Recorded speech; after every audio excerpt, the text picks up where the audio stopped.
আমরা সবসময় লিখি, আপনারা আজকে আমরা যে কথাটা নিয়ে সবচেয়ে বেশি গুরুত্ব দিচ্ছি ফুলগাজী পরশুরাম ছাগল নিয়ে, এখানে তার চাইতেও আমরা যারা মিডিয়া কর্মী রয়েছি আমরা সবসময় লিখি ফুলগাজী পরশুরামের ফের বন্যায় ক্ষতিগ্রস্ত অমুক অমুক অঞ্চল, কিন্তু সোনাগাজীর বেলায় লিখি নদীগর্ভে বিলীন হয়েছে অমুক অমুক গ্রাম।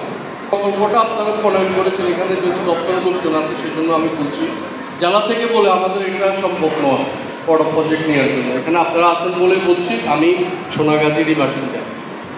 এখানে হচ্ছে সোনাগাজীতে 4টা ইউনিয়ন এবং দাগনভূঞা একটি ইউনিয়ন, মোট 5টা ইউনিয়নের শত শত ঘরবাড়ি, মসজিদ, ব্যবসা প্রতিষ্ঠান আমরা ব্যবস্থা নিচ্ছি, আমি নিজেও নিচ্ছি, পারিবারিকগুলো নিচ্ছে। ধন্যবাদ। এই জায়গায় আপনি বলেন নেওয়ার ক্ষেত্রে আমি বলি, শেষ করতে দিই যে আমরা যতটুকু জানি এই যে কাজটা নেওয়া হচ্ছে সেখানে 3 থেকে 4 বছর লাগবে।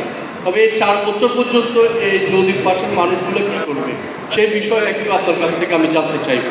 সর্বশেষ যে কথাটা বলবো, কথাটা সংক্ষিপ্ত করার জন্য বলছে, যেহেতু আরও অনেক মেহমান রয়েছে, যে পানি উন্নয়ন বোর্ডে যে কাজগুলো দেওয়া হয়েছে ইমার্জেন্সি কাজ এখান দিয়ে করলো আজকে দুপুরবেলা, বিকালবেলা আবার পানি এসে ওটা ভেঙে ফেলার পরবর্তীতে কী হলো, ঠিকাদার প্রতিষ্ঠান বলছে যে আমাকে আবার পুনরায় কাজটা করতে হবে।